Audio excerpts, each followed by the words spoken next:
Assalamualaikum warahmatullahi wabarakatuh. Halo teman-teman semua. Perkenalkan, kami dari kelompok 9 akan mempresentasikan sebuah materi mengenai filsafat umum, bab filsafat Islam, mutakalimun, burhaniyun, dan juga irfaniyun. Sebelum kita memulai presentasi pada hari ini, izinkan kami memperkenalkan diri. Saya Saidatul Mufariha selaku moderator bersama rekan-rekan saya yaitu Dafiatun Nafiah dan juga Siti Khairunisa. Setiap perjalanan besar dimulai dengan satu langkah kecil. Maka mari kita tapaki langkah pertama kita melalui pendahuluan berikut ini. Dalam sejarah pemikiran Islam, perbedaan cara pandang dalam memahami wahyu, realitas, dan eksistensi manusia telah melahirkan berbagai aliran yang khas dan berpengaruh. Di antaranya adalah pendekatan mutakalimun yang menekankan rasionalitas teologis, burhaniyun yang mengandalkan filsafat dan demonstrasi logis, serta irfaniyun yang menjadikan pengalaman spiritual sebagai jalan utama menuju kebenaran. Ketiganya muncul bukan tanpa alasan, melainkan sebagai respon atas kebutuhan umat untuk memahami agama dalam konteks yang terus berubah. Membahas ketiga pendekatan ini penting agar kita dapat memahami bagaimana Islam memberi ruang bagi nalar, keyakinan, dan intuisi untuk berjalan seiring dalam membentuk peradaban dan menjawab tantangan zaman. Memasuki materi inti pertama yang akan dibahas oleh Dafiatun Nafiah. Kepadanya dipersilakan. Baik, terima kasih kepada moderator. Langsung saja, materi yang pertama yaitu membahas tentang perkembangan ilmu logika. Bagaimana perkembangan ilmu logikanya? Ya walaupun memang pembahasan pada kali ini itu tentang mutakalimun, burhaniyun, dan juga irfaniyun, ada baiknya kita mengetahui dulu bagaimana perkembangan ilmu logikanya. Mengapa? Karena ilmu logika ini yang dipakai untuk pemikir-pemikir para filsuf untuk menyusun pemahaman-pemahamannya. Yang pertama yaitu pada zaman Yunani kuno. Zaman Yunani kuno ini ditandai dengan adanya arke. Arke itu prinsip dasar segala sesuatu. Di sini para filsuf berusaha memahami alam semesta melalui penjelasan yang rasional. Seperti contohnya Thales. Thales menyatakan bahwasannya air yang menjadi asal-usul segala sesuatu. Dan juga Anaximander yang menyatakan bahwasannya konsep apeiron yang menjadi asal-usul segala sesuatu. Dan berbeda juga dengan Anaximenes yang menyatakan bahwasannya udara yang menjadi asal-usul segala sesuatu. Nah, dan masih banyak lagi dari pemikir-pemikir filsuf tersebut. Ini menjadi ciri perkembangan ilmu logika pada zaman Yunani kuno. Selanjutnya yaitu zaman patristik dan skolastik. Zaman patristik. Patristik ini diambil dari bahasa Latin yang berarti patres, yang berarti bapak-bapak gereja. Nah, zaman patristik ini identik dengan ilmu logikanya Kristen. Patristik ini ada dua golongan, yaitu golongan yang menerima pemikiran filsafat Yunani dan golongan yang menolak pemikiran filsafat Yunani. Yang menerima filsafat Yunani ini kenapa? Dia beralasan bahwasannya manusia diciptakan oleh Tuhan. Maka dari itu, pemikiran-pemikiran dari manusia ya berarti pemikiran dari Tuhan. Nah, yang menolak pemikiran filsafat Yunani, dia beralasan apa? Dia mengatakan bahwasannya filsafat Yunani kuno ini terlalu mengedepankan rasional tanpa melihat bagaimana di kitab-kitab sucinya. Dari dua golongan ini, yang paling banyak adalah yang menerima pemikiran filsafat Yunani. Nah, maka dari itu, bapak-bapak gereja pada zaman patristik ini berusaha menggabungkan penjelasan dari filsafat Yunani kuno dengan ajaran-ajaran gerejanya. Selanjutnya yaitu skolastik. Pada skolastik ini ada dua, skolastik Islam dan skolastik Barat. Keduanya ini sama-sama mencoba untuk menggabungkan filsafat Yunani dengan ajaran agamanya. Nah, pada skolastik Islam, filsuf-filsuf Islam ini menerjemahkan karya-karya filsafat Yunani kuno ke dalam bahasa Arab supaya mudah dipahami. Kemudian mencoba untuk menggabungkan ajaran agama Islam dengan pemikiran-pemikiran filsafat Yunani kuno. Nah, Kemudian skolastik barat juga sama aja, kan tadinya sudah diterjemahkan ke dalam bahasa Arab, lalu diterjemahkan lagi ke dalam bahasa Latin oleh filsuf-filsuf yang ada pada masa skolastik barat. Dan mereka juga sama, mencoba untuk menggabungkan filsafat Yunani dengan ajaran agamanya. Selanjutnya itu zaman modern. Di zaman modern ini, logika tidak lagi hanya digunakan untuk mendukung ajaran agama, melainkan mulai dikembangkan sebagai alat untuk mencari pengetahuan melalui pengamatan. Contohnya nih, ada buah apel jatuh dari pohonnya. Nah, ini bukan lagi tentang buah apel itu jatuh ya karena sudah takdir, bukan lagi seperti itu, tapi lebih ke pengamatannya. Oh, ternyata ada gaya gravitasi, makanya buah apel itu bisa jatuh. Selanjutnya ada zaman kontemporer. Nah, zaman kontemporer ini ya zaman kita sekarang. Logika yang berkembang di zaman sekarang yang tidak hanya membahas soal benar dan salah, tapi juga digunakan secara luas seperti dalam teknologi dan pemikiran kritis sehari-hari. Teknologi contohnya ada AI, ada laptop, ada handphone. Nah, itu juga kan termasuk perkembangan ilmu logika. Terus juga pemikiran kritis sehari-hari. Contohnya kita berdiskusi, mau bertanya kita pasti mikir dulu kan pertanyaannya nyambung atau tidak, mau ngejawab juga sama aja kita mikir dulu. Nah, ini juga termasuk perkembangan ilmu logika zaman kontemporer. Baik, selanjutnya setelah kita mengetahui bagaimana perkembangan ilmu logikanya, langsung saja kita masuk ke pembahasan pertama, yaitu mutakalimun. Apa sih mutakalimun itu? Nah, pengertian mutakalimun adalah sebutan bagi para ulama atau pemikir Islam yang mengkaji dan membahas persoalan akidah atau teologi Islam dengan menggunakan pendekatan rasional, akal, dan dalil wahyu. Mereka adalah ahli dan dalam ilmu kalam, yaitu ilmu yang membahas tentang ketuhanan, sifat-sifat Allah, kehendak bebas manusia, takdir, dan persoalan akidah lainnya. Intinya mutakalimun itu orang atau ulama yang mengkaji tentang teologi Islam. Nah, latar belakang munculnya adanya mutakalimun ini disebabkan oleh dua faktor. Faktor yang pertama yaitu faktor internal. Nah, faktor internal itu perselisihan politik. Teman-teman pastilah sering banget ngedengar cerita tentang Utsman bin Affan ini terbunuh. Ketika Utsman bin Affan terbunuh, pemerintahan diganti oleh Ali bin Abi Thalib. Nah, tapi Ali bin Abi Thalib tidak menangani kasus pembunuhan Utsman bin Affan. Sebenarnya bukan yang nggak mau nanganin, karena pembunuhan Utsman bin Affan ini tidak diketahui dengan jelas oleh siapa dibunuhnya. Maka Ali bin Abi Thalib daripada ngebunuh asal orang, maka ya udah tidak mempermasalahkan kasus ini. Nah, di situ makanya ada banyak orang yang tidak setuju dengan Ali bin Abi Thalib tidak menangani kasus pembunuhan ini. Kemudian banyak yang ingin memerang Ali bin Abi Thalib. Contohnya adanya perang Jamal dan juga perang Siffin. Nah, di perang Siffin ini Muawiyah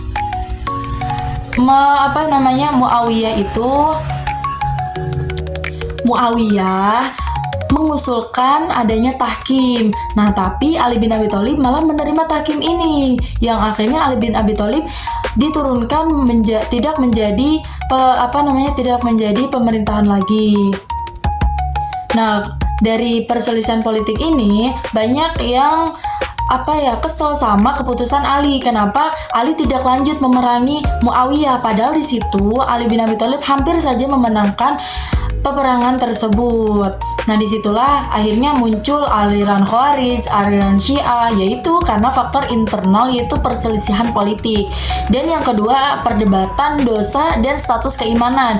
Ya, akhirnya di situ ada perdebatan dosa, bagaimana sih dosa itu dan bagaimana status keimanan itu, yang dari aliran Khawarij, aliran Syiah, yang aliran Khawarij mengatakan bahwasannya pelaku dosa besar yaitu dihukumi kafir. Nah, di situ banyak perdebatan di faktor internal tersebut. Kemudian yang kedua adalah faktor eksternal. Faktor eksternal yang pertama yaitu interaksi dengan filsafat Yunani. Nah, setelah wilayah Islam meluas seperti Persia, Syam, Mesir, umat Islam mulai bersentuhan dengan karya-karya filsafat Yunani, terutama pada masa Khalifah Abbasiyah, Khalifah Al-Ma'mun, bahkan mendirikan Baitul Hikmah di Baghdad itu untuk menerjemahkan buku-buku Yunani ke dalam bahasa Arab, yang akhirnya muncul metode berpikir rasional dan logis dalam membahas masalah-masalah ketuhanan. Kemudian yang kedua ada perjumpaan dengan agama lain. Nah, perjumpaan agama lain itu, setelah penaklukan wilayah baru, umat Islam berdampingan dengan penganut agama lain seperti Yahudi ada di Madinah, Yaman, Irak, Nasrani ada di Syam, Mesir, Bizantinon, dan Hindu dan Buddha juga ada di wilayah India. Nah, di sini akhirnya umat Islam lebih ditantang lagi untuk apa? Untuk membandingkan dan mempertahankan juga membela konsep ketuhanannya. Kemudian kan tadi sudah dijelaskan mutakalimun itu apa, mutakalimun itu orang-orangnya. Nah, tokoh-tokoh mutakalimun itu siapa aja sih? Dalam aliran Khawarij itu tokohnya bernama Abdullah bin Wahab Ar-Rasibi dan Nafi bin Al-Azra. Dan aliran Syiah ada Imam Ja'far As-Shadiq, Hisham bin Al-Ahkam. Di aliran Murji'ah ada Abu Hasan Al-Mirwazi dan Hasan bin Muhammad bin Ali. Dan di aliran Qadariyah ada Ma'bad Al-Juhani dan Ghailan Ad-Damashqi. Di aliran Jabariyah ada Al-Jaham bin Safwan dan Ja'ad bin Dirham. Di aliran Mu'tazilah ada Wasil bin Al-Atta dan Abu Huzail Al-Alaf. Dan di aliran Aswaja itu pas akidahnya ada Imam Abu Hasan Al-As'ari dan Imam Abu Mansur Al-Maturidi. Di fikihnya ada Imam Abu Hanifah, Imam Malik bin Anas, Imam Muhammad bin Idris Asy-Syafi'i dan Imam Ahmad bin Hanbal. Dan tasawufnya ada Imam Al-Ghazali dan juga Muhammad Junaid Al-Banjari. Selanjutnya ada aliran-aliran mutakalimun. Yang pertama ada Khawarij. Khawarij berasal dari bahasa Arab yaitu kharaja yang berarti keluar. Khawarij ini adalah yang keluar dari barisan Ali bin Abi Thalib. Tadinya mendukung Ali, tapi karena kesel sama keputusan Ali yang menerima adanya tahkim, maka Khawarij keluar dari barisan Ali. Kemudian Khawarij berpendapat bahwa Ali bin Abi Thalib ini telah melakukan dosa besar. Dan Khawarij menyatakan bahwasannya pelaku dosa besar itu dihukumi kafir. Khawarij ini menyatakan seperti itu berdasarkan Al-Qur'annya, yaitu yang berbunyi wa man lam yahkum bima anzalallah faulaika humul kafirun. Barang siapa yang tidak memutuskan perkara menurut apa yang diturunkan Allah, maka mereka itulah orang-orang kafir. Nah, dari situ Khawarij memutuskan bahwasanya orang yang melakukan dosa besar itu dihukumi kafir. Kemudian yang kedua ada Syiah. Syiah ini pendukung Ali bin Abi Thalib, berbeda dengan Khawarij. Nah, Syiah ini mendukung bahwasannya Ali itu tidak melakukan dosa besar atau tidak dihukumi kafir. Nah, teologi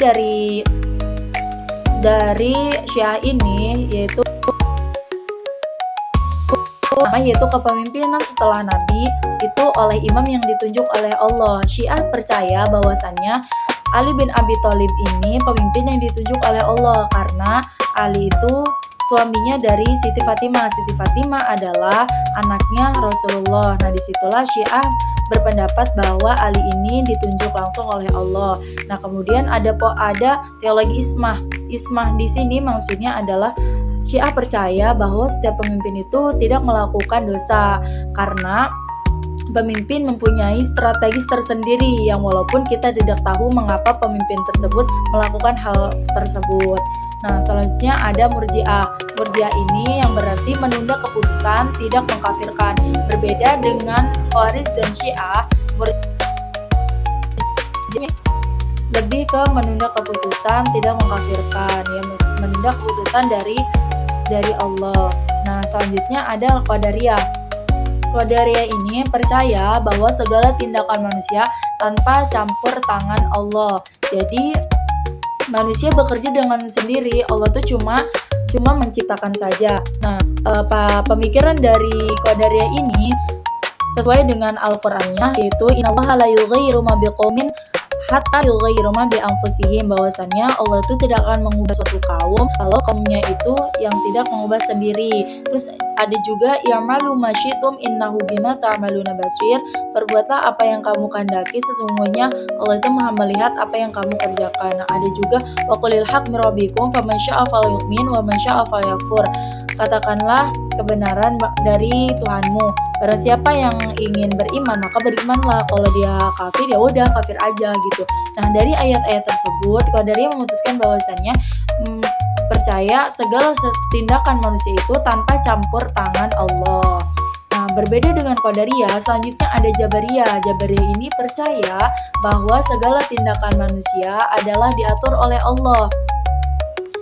Jadi kayak Allah itu dalangnya, kita itu seperti wayangnya yang digerakkan oleh dalangnya. Jadi semua perbuatan kita ya terserah dalangnya gitu. Nah, pendapat dari Jabariyah ini sesuai juga sama Al-Qur'annya, yaitu wallahu khalaqakum wa ma ta'malun, Allah lah menciptakan kamu dan apa yang kamu perbuat itu. Jadi semua perbuatan manusia diciptakan oleh Allah. Dan ada juga wa ma tasyauna illa ayyasha Allah, kamu tidak akan mampu menjalannya kecuali bila Allah menghendaki. Nah, dari situ Jabariyah memutuskan bahwasannya tindakan manusia itu diatur oleh Allah. Nah, kemudian ada aliran Mu'tazilah. Mu'tazilah ini sangat mengedepankan rasional. Contohnya yaitu sangat mengedepankan rasional. Mu'tazilah tidak percaya adanya syafaat. Nah, karena apa? Karena kalau ada syafaat nggak adil. Karena apa? Mu'tazilah percaya dengan janji dan ancaman dari Allah. Janji, misalnya Allah berjanji di dalam Al-Quran bahwa orang yang melakukan perbuatan baik itu akan dimasukkan ke dalam surga, dan orang yang melakukan perbuatan buruk dalam kurung maksiat maka itu akan dimasukkan ke dalam neraka. Nah, ya udah, jadi orang dimasukkan ke dalam surga hanya karena dengan syafaat. Kalau misalnya seperti adanya syafaat maka Allah itu nggak adil. Nah, kemudian ada aliran Aswaja. Aswaja ini berpegang teguh pada Al-Quran, hadis, ijma, qiyas, serta menolak sikap ekstrim dalam beragama. Intinya Aswaja itu menengahi dari semua aliran-aliran mutakalimun. Aswaja juga banyak penganutnya. Di Aswaja itu ada manhajul fikr. Manhajul fikr Aswaja itu ada 4. Ada tawasud, ada tasamuh, ada ta'adul, dan ada tawazun. Nah, 4 manhajul fikr ini menunjukkan bahwasannya Aswaja sangat menolak sikap ekstrim dalam beragama. Jadi tidak langsung mengkafirkan orang dan tidak langsung mengatakan orang itu berdosa besar.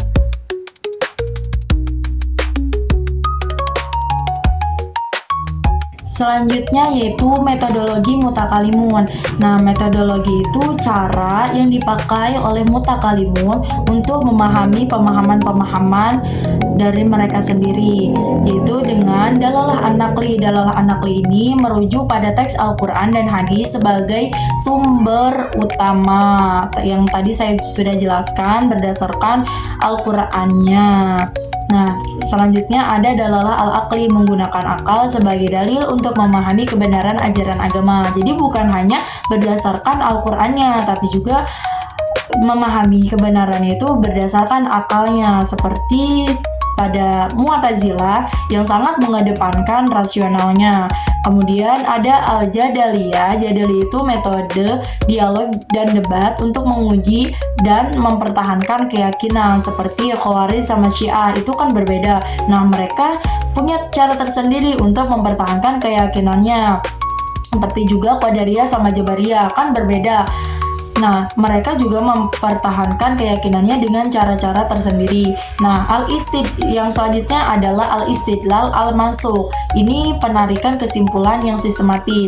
Jadi, bukan hanya teks dalil dan juga akalnya, mereka itu menyusunnya secara sistematis supaya memang terlihat dapat dipahamin begitu. Itu saja yang dapat saya sampaikan. Saya kembalikan kepada moderator. Baik, terima kasih kepada Devi atas pemaparan materi yang telah disampaikan. Materi berikutnya akan disampaikan kembali oleh Siti Khairunisa. kepadanya, disilahkan. Terima kasih kepada moderator. Baik, di sini saya akan menjelaskan tentang burhanion. Burhanion berasal dari kata Arab atau burhanun yang berarti bukti atau dalil yang kuat dan logis. Dalam konteks pemikiran Islam, burhanion merujuk pada kelompok atau metode pemikiran yang menekankan pendekatan rasional dan logis dalam memahami agama dan realitas. Metode ini juga adalah salah satu cara untuk mendapatkan teori-teori yang rasional secara ilmiah. Dalam pengertian yang luas, burhani adalah setiap aktivitas pikiran untuk menetapkan kebenaran pernyataan. Oleh karena itu, metode ini sering digunakan oleh para filsuf untuk memahami objek-objek non-fisik atau spiritual. Baik, selanjutnya ada ciri-ciri burhanion. Harus kita ketahui ya teman-teman, ciri-ciri burhanion itu ada 4.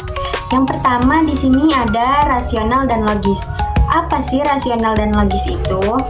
Rasional dan logis adalah menjadikan akal sebagai sumber utama dalam mencari kebenaran. Segala kebenaran agama harus dapat dijelaskan melalui logika dan argumentasi rasional. Atau bisa kita simpulkan, sumber utama burhanion adalah menggunakan logika sebagai dasar memahami agama. Selanjutnya yang kedua ada mengutamakan filsafat. Apa sih mengutamakan filsafat itu? Mengutamakan filsafat itu berarti menjadikan akal dan pemikiran logis sebagai alat utama untuk memahami kebenaran, termasuk dalam hal keagamaan, moral, dan kehidupan secara umum. Ketika seseorang mengutamakan filsafat, ia tidak langsung menjadikan akal dan pemikiran logis sebagai alat utama untuk memahami kebenaran, termasuk dalam hal keagamaan, moral, dan kehidupan secara umum. Penjelasan sederhana, ketika seseorang mengutamakan filsafat, ia tidak langsung menerima suatu ajaran atau pendapat begitu saja. Sebaliknya, ia akan bertanya terlebih dahulu, apakah ini masuk akal? Terus mencari alasan atau logika di balik suatu ajaran atau pandangan. Juga ada menimbang-nimbang baik dan buruk berdasarkan pemikiran kritis, bukan hanya karena tradisi atau tokoh atau emosi. Dalam konteks agama juga, orang yang mengutamakan filsafat akan mencoba memahami ajaran agama dengan logika, bukan hanya percaya karena diwariskan. Contoh, ketika mendengar bahwa Tuhan itu ada, dia tidak langsung percaya atau menolak, tapi bertanya dulu, apa buktinya, apa logikanya. Terus ia akan mencari dalil rasional tentang keberadaan Tuhan ini, alam semesta, jiwa, dan sebagainya. Selanjutnya, kritis dalam taklid atau menolak mengikuti ajaran tanpa pemahaman dan analisis, atau mendorong pemikiran mandiri dan refleksi intelektual. Apa sih lebih dalamnya kritis dalam taklid ini? Kritis dalam taklid berarti tidak menerima pendapat orang lain secara buta, melainkan menyaring dan mempertanyakan dan mencari alasan yang masuk akal sebelum mengikuti suatu ajaran, pendapat, atau kebiasaan. Taklid itu mengikuti pendapat orang lain tanpa mengetahui dalil atau alasan di baliknya. Contohnya, ikut-ikutan aja karena orang tua atau tokoh agama bilang begitu tanpa tahu kenapa. Kritis dalam taklid itu artinya kamu tidak langsung percaya, tapi bertanya dulu, cari dalilnya atau alasannya dulu, terus menimbang-nimbang benar atau salah dengan akal sehat dan ilmu. Nah, contoh sederhananya taklid buta itu kan kita kan sholat 5 waktu karena itu yang diajarkan orang tua. Nah, jadi saya tuh sholat 5 waktu tuh yaudah ngikut orang tua aja gitu, tanpa mencari tahu dulu nih kenapa saya sholat 5 waktu, pokoknya ikut aja gitu. Nah, contoh kritis dalam taklidnya itu dia nyari tahu dulu nih sebelum ngelakuin, nanya kenapa sholat itu 5 waktu, terus apa dalilnya dari Al-Quran dan hadis, kenapa harus sholat 5 waktu, terus apa manfaatnya sih sholat 5 waktu itu bagi diri dan masyarakat. Nah, tujuan sikap kritis itu adalah agar tidak mudah tersesat oleh ajaran yang salah. Terus supaya keimanan lebih kuat karena didasari pemahaman, bukan ikut-ikutan. Terus juga untuk membangun kesadaran dan tanggung jawab pribadi dalam beragama. Nah, bersikap kritis ini sangat penting, bukan berarti meremehkan ulama atau membantah semua hal, tapi lebih kepada menjadikan akal dan ilmu sebagai pendamping dalam memahami ajaran. Nah, selanjutnya ada menyelaraskan menyelaraskan wahyu dan akal. Apa sih menyelaraskan wahyu dan akal? Menyelaraskan akal dan wahyu berarti menggabungkan petunjuk dari Allah atau yang biasa kita sebut wahyu dengan pemikiran logis manusia atau akal agar keduanya saling mendukung dalam mencari kebenaran dan menjalani hidup. Kan seperti yang kita tahu ya, wahyu itu segala petunjuk dari Allah yang dikirim untuk kita. Misalnya Al-Quran dan hadis. Nah, akal itu kemampuan berpikir manusia untuk menimbang, memahami, dan menyimpulkan. Jadi, menyelaraskan berarti menggunakan akal untuk memahami wahyu. Contohnya, kita tidak asal menerima perintah dalam Al-Quran, tapi juga merenungi maknanya dan hikmahnya. Terus, tidak membenturkan akal dan wahyu. Kalau ada ayat yang terkesan tidak masuk akal, maka dicari penafsiran yang lebih tepat, bukan langsung menolaknya. Terus juga mencari harmoni antara dalil wahyu dan dalil rasional. Misalnya, Al-Quran mengatakan alam semesta diciptakan. Akal dan ilmu pun membuktikan bahwa alam semesta punya awal, yaitu seperti teori Big Bang. Dengan apa membuktikannya? Yaitu dengan ilmu sains. Ini adalah bentuk keselarasan. Selanjutnya ada tokoh-tokoh Burhanion. Yang pertama ada Ibnu Sina. Ibnu Sina adalah seorang filsuf dan ilmuwan muslim terkenal dari Persia. Ia dikenal karena membangun sistem pemikiran tentang Tuhan dan alam dengan pendekatan logis dan rasional yang disebut metode Burhani. Salah satu konsep penting dari Ibnu Sina adalah Burhan al-Wujud atau pembuktian tentang keberadaan Tuhan dalam pemikirannya. Ia membagi segala sesuatu yang ada menjadi dua jenis. Yang pertama ada wajib al-wujud atau yang artinya yang wajib ada. Ini adalah sesuatu yang keberadaannya mutlak, tidak tergantung pada apapun dan tidak mungkin tidak ada.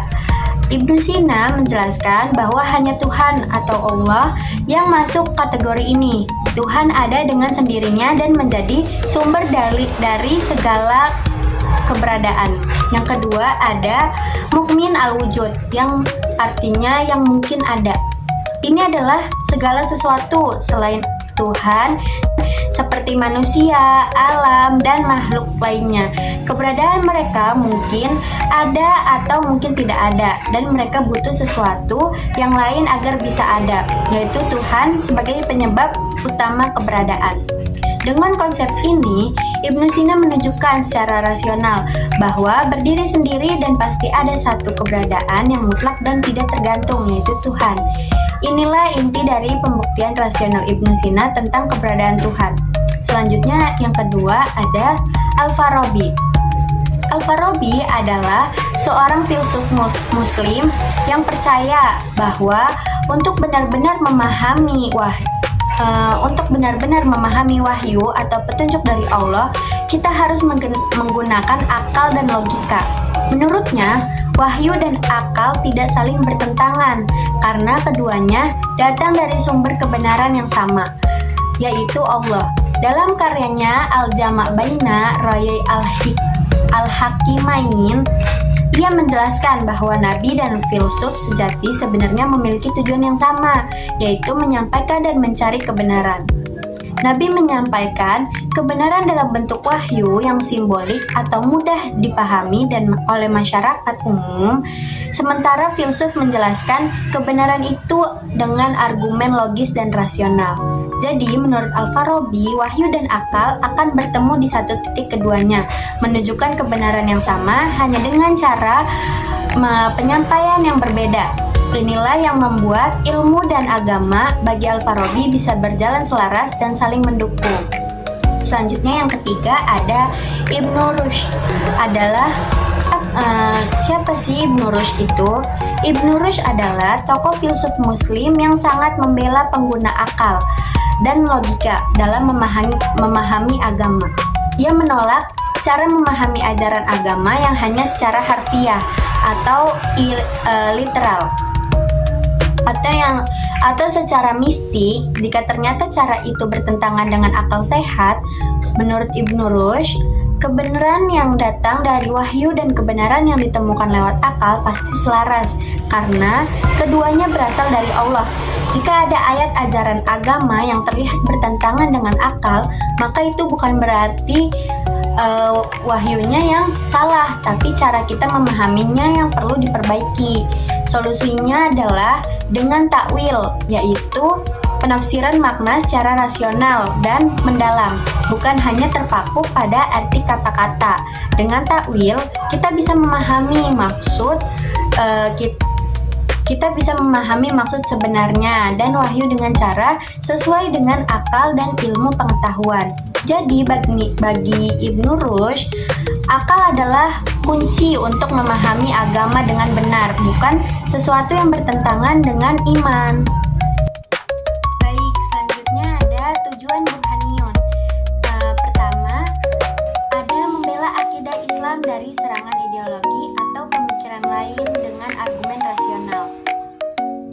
Artinya, bukan hanya memakai logika atau akal saja, tapi menjadikan akal sebagai alat bantu untuk memahami dan menjelaskan kebenaran Islam.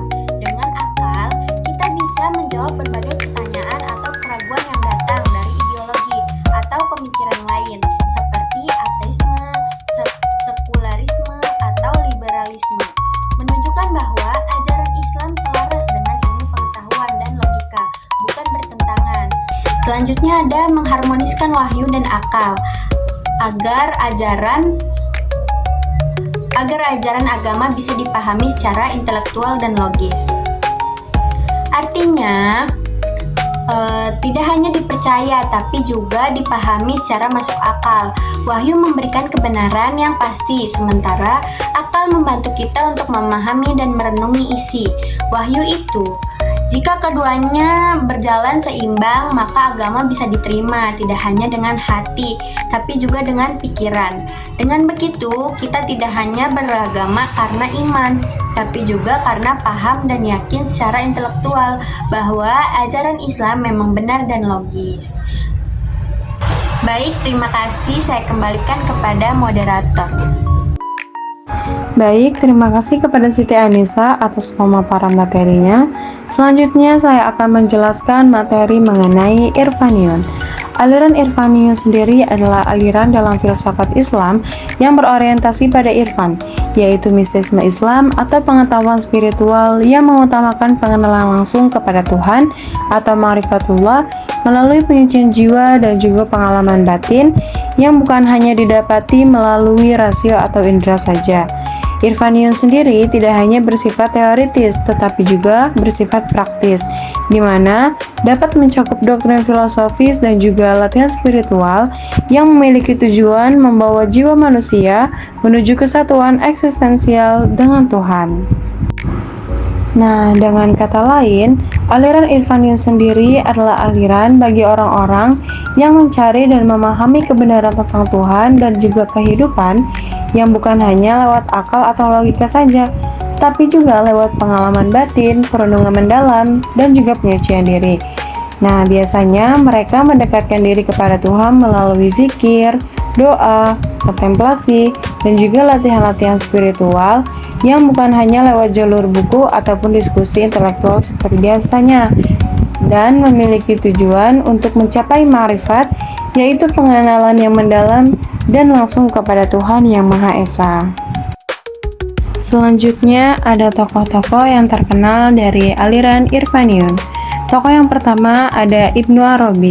Ibnu Arabi adalah tokoh sufi dan juga filsuf besar dalam tradisi Islam yang lahir di Murcia, Spanyol atau Andalusia pada tahun 1165 Masehi. Ia dikenal dengan gelar Syekh Al-Akbar yang berarti guru besar karena kedalaman pemikirannya dalam bidang tasawuf dan juga filsafat Islam. Ia merupakan tokoh sentral dalam tradisi irfan falsafi, yaitu cabang pengetahuan yang menggabungkan tasawuf dan juga filsafat. Nah, pemikiran Ibnu Arabi sendiri menekankan pengalaman batin dan juga ma'rifat sebagai jalan utama menuju kebenaran hakiki tentang Tuhan dan alam semesta. Salah satu gagasan terbesarnya adalah doktrin wahdatul wujud, yaitu kesatuan wujud. Pandangan bahwa seluruh alam ini pada hakikatnya merupakan manifestasi dari satu wujud mutlak, yaitu Tuhan.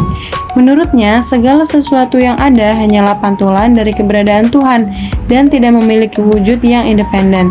Ibnu Arabi juga dikenal lewat karya-karya monumentalnya. Di antaranya ada Fusuh al-Hikam, di mana sebuah karya yang merangkum hikmah para nabi disusun dalam bentuk simbolik dan metafisis. Lalu ada Al-Futuhat Al-Makkiyah, sebuah ensiklopedia spiritual besar yang membahas pengalaman-pengalaman mistik, pengetahuan ilahiyah, dan juga rahasia penciptaan. Nah, pemikiran Ibnu Arabi sangat berpengaruh dalam dunia Islam, khususnya di kalangan sufi dan kaum Irfaniun, meskipun juga menuai kritik dari sebagian ulama karena kompleksitas dan keberanian ide-idenya. Lalu, tokoh yang kedua ada Mulla Sadra. Mulla Sadra adalah seorang filsuf besar dari Persia atau Iran yang hidup pada abad ke-16 hingga ke-17 Masehi. Ia dikenal sebagai pendiri aliran Hikmah Al-Muta'aliyah yang berarti kebijaksanaan yang tinggi atau transendental. Nah, aliran ini merupakan perpaduan dari 3 sumber utama ilmu dalam Islam. Yang pertama ada filsafat, yang kedua ada kalam, dan yang ketiga ada irfan.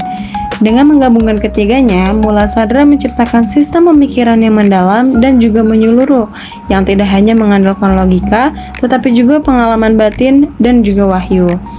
Salah satu gagasan terpentingnya adalah bahwa eksistensi atau wujud lebih utama dan lebih nyata daripada esensi. Menurutnya, semua yang ada di dunia ini mengalami perubahan dan pergerakan menuju kesempurnaan dalam eksistensi, yaitu sebuah pandangan yang ia sebut sebagai gerak substansial atau al-harokah al-jauhariyah. Dalam pemikirannya yang mendalam, Mulla Sadra menjadi tokoh sentral dalam filsafat Islam pasca Ibnu Sina, dan pemikirannya masih diajarkan di banyak pusat studi filsafat Islam hingga hari ini. Tokoh yang ketiga ada Imam Khomeini. Imam Khomeini dikenal luas sebagai pemimpin revolusi Islam Iran pada tahun 1979. Tetapi di balik peran politiknya, ia juga merupakan seorang arif atau pengamal irfan dan juga seorang ulama spiritual yang mendalam. Ia tidak hanya aktif dalam dunia politik dan fikih, tetapi juga sangat tekun dalam dunia irfaniun, baik secara teoritis maupun praktis. Sebagai seorang arif, Imam Khomeini menulis banyak sekali karya tentang tasawuf falsafi dan juga pembinaan jiwa.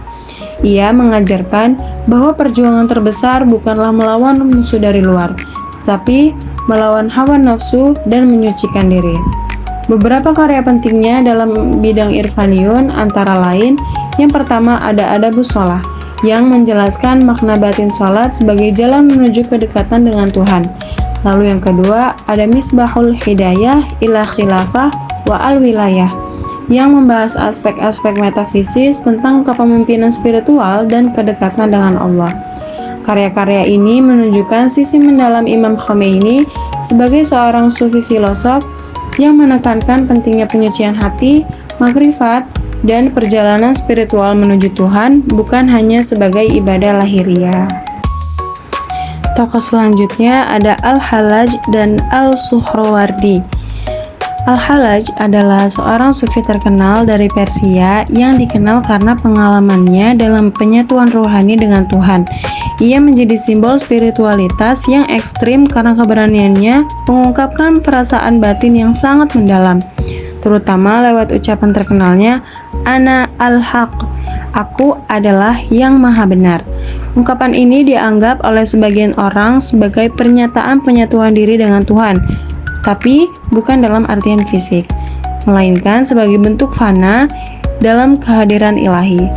Namun, ucapannya itu dianggap kontroversial dan menyebabkan ia dihukum mati. Meski begitu, dalam dunia Irfaniun, Al-Hallaj dikenang sebagai tokoh yang mengorbankan segalanya demi cinta ilahi. Lalu ada Suhrawardi.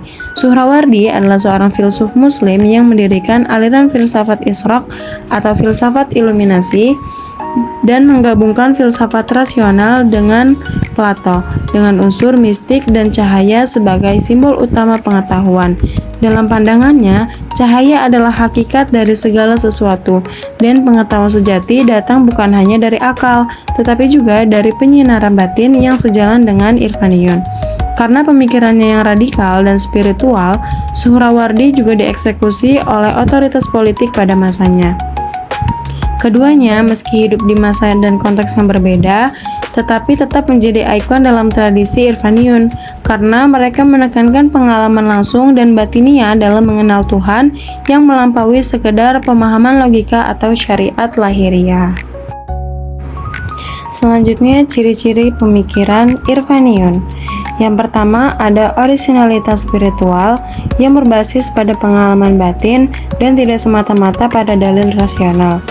Lalu yang kedua ada kesatuan eksistensial atau wahdatul wujud, di mana mereka meyakini bahwa semua makhluk pada dasarnya berasal dari dan kembali kepada wujud tunggal yaitu Tuhan.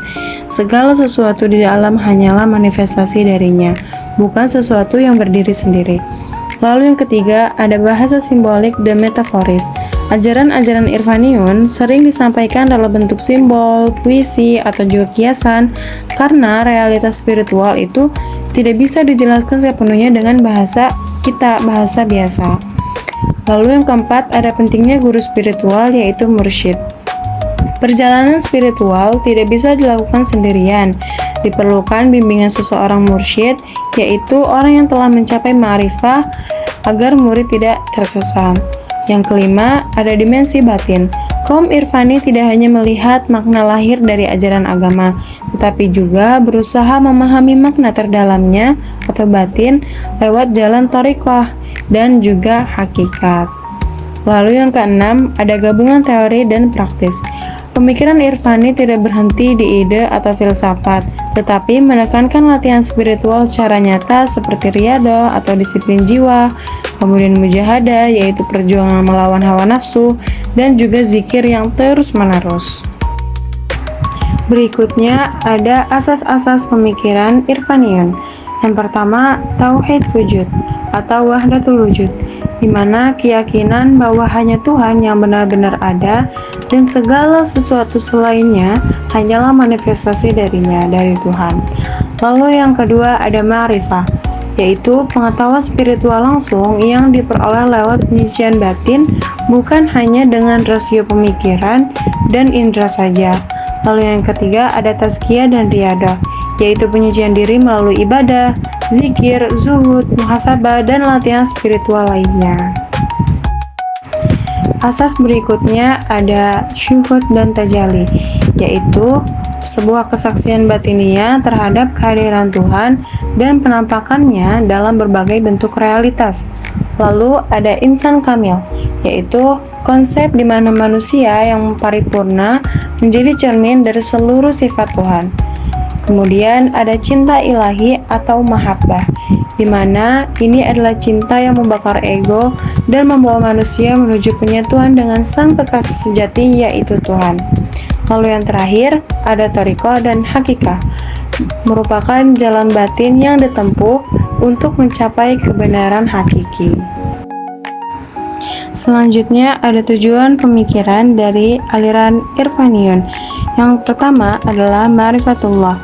Tujuan tertinggi dalam Irfaniun adalah mengenal Tuhan secara langsung dan eksistensial. Lalu yang kedua, ada penyucian jiwa atau tazkiyatun nafas, yaitu membersihkan jiwa dari hawa nafsu agar menjadi wadah cahaya ilahi. Yang ketiga, ada penyatuan eksistensial atau ittihad atau fana, yaitu menghapus ego dan meleburkan diri dalam kehendak ilahi. Dan yang terakhir, ada menjadi insan kamil, di mana kita mencapai kesempurnaan spiritual yang mencerminkan sifat-sifat dari Tuhan. Tak terasa kita sudah sampai di penghujung video. Saya ucapkan terima kasih bagi teman-teman yang sudah menyimak sampai akhir.